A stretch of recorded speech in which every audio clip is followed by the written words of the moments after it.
નમસ્કાર મિત્રો મિત્રો આજે આપણે વાત કરીશું સાટા ખત એટલે શું અને સાટા ખતની અંદર કઈ કઈ બાબતોનો સમાવેશ કરવામાં આવે છે। જી હા મિત્રો, કોઈ પણ તમારે ખેતરની ખરીદી અથવા તો લે વેચ કરવાનું હોય અથવા તો પ્લોટિંગનું લે વેચ કરવાનું હોય અથવા તો મકાન તમારે લે વેચ કરવાનું હોય તો સૌપ્રથમ શરૂઆત જે છે સાટા ખતથી થાય છે અને લાસ્ટમાં દસ્તાવેજથી એની પ્રોસેસ જે છે પૂરી થતી હોય છે। તો સાટા ખત જે છે એમાં કયા કયા મુદ્દાઓ આવરી લેવામાં આવતા હોય છે એના વિશે વાત કરીશું આપણે। સાટા ખતના બે પ્રકારો હોય છે, એક રજિસ્ટર્ડ સાટા ખત હોય છે અને એક સાદું સાટા ખત હોય છે। તેમાં કયું કરાવી લેવું જરૂરી છે અને સાટા ખતની સિમ્પલ વાત અગર કરીએ આપણે તો સાટા ખતની અંદર જ્યારે પણ તમે જમીન અથવા તો ખેતર પ્લોટિંગ જે છે એનું લે વેચ કરતા હોય ત્યારે એના અમુક જે બેઝિક મુદ્દા હોય એ એમાં ટાંકી લેવામાં આવતા હોય છે, આવરી લેવામાં આવતા હોય છે। સપોઝ કે એમાં તમારે પૈસા કેટલા આપવાના છે અને કેટલા આપી દીધા છે, ત્યાર પછી તમારી પ્રોપર્ટી જે છે તો એ કેટલા વીઘા છે અથવા તો કેટલા વાર છે પ્રોપર્ટી, તમારી જમીન અથવા તો મકાન જે છે એ ક્યાં આવેલું છે, તો આવા ઘણા બધા મુદ્દાઓ છે તો એ આવરી લેવામાં આવતા હોય છે અને એને સાટા ખત કહેવામાં આવે છે। તો સાટા ખત વિશે આપણે વિશેષ વાત કરીશું આ વિડીયોના માધ્યમથી, તો વિડીયોને લાસ્ટ સુધી જોતા રહેજો। તો ચાલો શરૂ કરીએ। તો સૌપ્રથમ તો આપણે એ સમજવું કે સાટા ખત એટલે શું। તો કોઈ પણ પ્રોપર્ટી ખરીદતા હોય અથવા તો લેતા હોય, મકાન હોય, પ્લોટ હોય અથવા તો ખેતર હોય, તો સૌપ્રથમ શરૂઆત બાના ખતથી થાય છે અને એને બાના ખતને બીજી ભાષામાં સાટા ખત પણ કહેવામાં આવે છે। તો સાટા ખત કહો અથવા તો બાના ખત કહો, બંને એક જ છે, કોઈ ફેરફાર નથી। બાના ખતના પ્રકારો કેટલા છે, બરાબર? તો બાના ખતના પ્રકારો બે છે। કયા કયા પ્રકારો છે અને એમાં કઈ સારો કહી શકાય એના વિશે વાત કરીએ આપણે। તો પેલો જે છે એક નોટરાઇઝ બાના ખત અને બીજો જે છે રજિસ્ટર બાના ખત। હવે નોટરાઇઝ બાના ખત કોને કહેવાય? તો કે આપણે જે વકીલ પાસે 300ના સ્ટેમ્પ ઉપર કરાવીએ છીએ, લખાણ કરાવીએ છીએ અને સહી સિક્કા મારી અને બંને પક્ષની સહમતિ લઈએ છીએ, તો એને નોટરાઇઝ બાના ખત કહેવામાં આવે છે। અને બીજું રજિસ્ટર બાના ખત એટલે કે જે આપણે રજિસ્ટ્રાર કચેરીએ જઈ અને કરાવવું પડે છે, પરંતુ આ બંને બાના ખતમાં કોઈ જો સિક્યોર બાના ખત કોઈ હોય તો એ છે રજિસ્ટ્રાર બાના ખત, જેમાં રજિસ્ટ્રાર કચેરીએ જઈ અને તમારે સ્ટેમ્પ ડ્યુટી અમુક ટકા ભરવી પડે છે, જંત્રી ભરવી પડે છે અને ત્યાર પછી જ બાના ખત કરવામાં આવે છે। હવે સાટા ખત અથવા તો બાના ખતના કરારમાં કઈ કઈ બાબતો આવરી લેવામાં આવે છે અથવા તો તમારે કઈ કઈ બાબતો જે છે એને નોંધ લેવી જરૂરી છે। તમે કોઈ પણ વસ્તુ લો, પ્લોટ, મકાન કે ઘર, ખેતીની જમીન તમે લો, બરાબર? તો બાના ખતની અંદર આ જે બધી વસ્તુ જે છે, મુદ્દાઓ, એ સૌપ્રથમ તમારે લખાણ નોંધવા જરૂરી છે। સૌપ્રથમ બંને પક્ષોના પૂરેપૂરા નામ લખવાના છે, બંને પક્ષોના ઓળખના પુરાવા મતલબ કે આધાર કાર્ડ, પાન કાર્ડ, મિલકતની વિગતો લખવાની છે, વેચાણ કિંમત મતલબ કે કેટલા રૂપિયાની કુલ કિંમત કેટલી છે, પૈસાની ચૂકવણીની મુદત કેટલી છે અને બીજી બધી જે શરતો અને બંને પક્ષોની સહીઓ। આટલા મુદ્દાઓ તમે જ્યારે પણ બાના ખત કરો ત્યારે તમારે આવરી લેવાના છે। તો વિગતવાર વાત કરીએ આપણે તો સૌપ્રથમ તમારે મુદ્દો એ ટાંકવાનો છે કે ભાઈ બાના ખત જે છે તો એ કબજા સાથેનું બાના ખત છે અથવા તો કબજા વગરનું। જમીન, મકાન અથવા તો પ્રોપર્ટી જે છે એ તમને આપી દીધી છે કે તમને આપવાની છે એ તમારે નોંધવાનું છે। ત્યારબાદ ખેતર, મકાન, પ્લોટ વેચાણથી આપનાર વ્યક્તિનું નામ અને સરનામું, પાન કાર્ડ અને આધાર કાર્ડ, એનો મોબાઈલ નંબર, ક્યાં રહે છે, તમામ વસ્તુ તમારે મેન્શન કરવાની છે। વેચાણથી આપનાર મતલબ કે સામે વ્યક્તિ જે તમને વેચી રહ્યો છે તો એનું નામ તમારે લખવાનું છે, નામ, સરનામું, એડ્રેસ, પાન કાર્ડ, આધાર કાર્ડ વગેરે।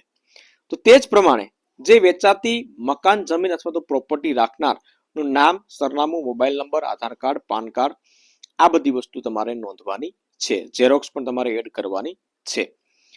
ત્યાર પછી વાત કરીએ કે ભાઈ પ્રોપર્ટીની વિગત જે છે તમારે પ્રોપર તરીકેથી લખવાની જરૂરી છે। કે પ્રોપર્ટીની વિશે લખવાની હોય તો એ પ્રોપર્ટી ક્યાં છે, કયા વિસ્તારમાં છે, કયા ગામમાં છે અથવા તો સિટીમાં છે, કેટલા ફૂટ ચોરસ કેટલા ફૂટ છે, કેટલા ચોરસ મીટર છે, પ્રોપર્ટી ક્રમાંક અથવા તો ખેતર હોય તો તેના ખાતા નંબર અથવા તો સર્વે નંબર, આ બધી વસ્તુ જે છે એ તમારે પ્રોપર્ટીની વિગતમાં લખવી જરૂરી છે। ત્યાર પછી આવે છે પ્રોપર્ટીની કિંમત વિશે નોંધ લખવાની છે। શું નોંધ લખવાની છે? તો કે જે તે પ્રોપર્ટી હોય તો એની કુલ કિંમત કેટલી છે એ તમારે પહેલા લખવાની છે। ત્યાર પછી સામે વ્યક્તિએ તમને કેટલી કિંમત આપી છે તો એ તમારે લખવાની છે। કેટલી કિંમત આપવાની બાકી છે ત્યાર પછી એ લખવાની છે। કઈ તારીખ સુધીમાં આપવાની છે એ તારીખ લખવાની છે। જો કિંમત આપવાની બાકી છે એના ચેક આપેલો હોય તો ચેકની વિગત તમારે લખવાની છે। ચેક નંબર ને આ બધી વસ્તુ જે છે એ તમારે લખવાની છે. અને રકમ આપવાનો વાયદો, મતલબ કે કઈ તારીખે અથવા તો કયા દિવસે રકમ આપવાની રહેશે. તો આ બધી વ્યવસ્થિત મેન્શન કરવાનું રહેશે. એ વસ્તુ લખવાની છે મિત્રો કે નક્કી કરેલ સમય એ પૈસા આપે નહીં તો, અથવા તો બધી જે રકમ જે આપેલી છે તો એ બધી પરત મળવા પાત્ર રહેશે નહીં, અથવા તો અમુક ટકા 20-25% કપાત થઈ અને તમને પરત મળવા પાત્ર રહેશે. આટલા માટે લખવું જરૂરી છે મિત્રો કે કોઈ એવો વ્યક્તિ હોય કે તમે 10 લાખ રૂપિયા કે આપ્યા હોય, બરાબર, સાટા ખાતમાં, કે 5 લાખ રૂપિયા આપ્યા હોય અને 5 થી 7 મહિના એને પૈસા વાપરીને પછી એ ફરી ગયો હોય, તો આમાં લખાણ હોય કે ભાઈ 20-25% કપાત કરીને તમને આપવામાં રહેશે, તો તમે એ કપાત કરીને તમે આપી શકો, કારણ કે એ કાયદેસર એક પ્રૂફ થઈ ગયું છે. ત્યાર પછી ખાસ બાબત એ ધ્યાન રાખવાની જરૂરી છે મિત્રો કે બાનાખત જે છે તો એ એક દસ્તાવેજ જેવું જ છે, બરાબર. દસ્તાવેજ એ જ પ્રમાણે તમારું દસ્તાવેજ થશે અને એ જ વસ્તુ એક પ્રૂફ તરીકે તમે આવનારા સમયની અંદર કોઈ મિસ્ટેક હોય, કોઈ ભૂલ હોય તો તમારે કોર્ટની અંદર જશો તો એ જે પ્રમાણે બાનાખતમાં લખેલો છે એ જ માન્ય રહેશે. દાખલા તરીકે તમારે જમીન જે છે વધારે હોય ને આમાં ઓછી લખાઈ હોય અને ભવિષ્યમાં 5-7 મહિનામાં કે કોઈ પણ પ્રોબ્લેમ થયો હોય તો કોર્ટમાં તમે જશો તો જે પ્રમાણે બાનાખતમાં લખેલું હશે એ જ તમારે માન્ય રહેશે. એટલા માટે 4-5 વખત વાંચી એક પણ ભૂલ ન થાય એ પ્રમાણે તમારે કમ્પ્લીટ કરી ઝીણવટભરી ચેક કરીને ત્યાર પછી ફાઇનલ કરવું. એવું હોય તો તમારે એક વકીલ સારો રાખી અને તમે એને બતાવી શકો છો અને ત્યાર પછી ફાઇનલ કરી શકો છો, કારણ કે એક વખત બાનાખત થઈ ગયા પછી એમાં કોઈ પણ પ્રકારનો ફેરફાર થવા પાત્ર રહેશે નહીં.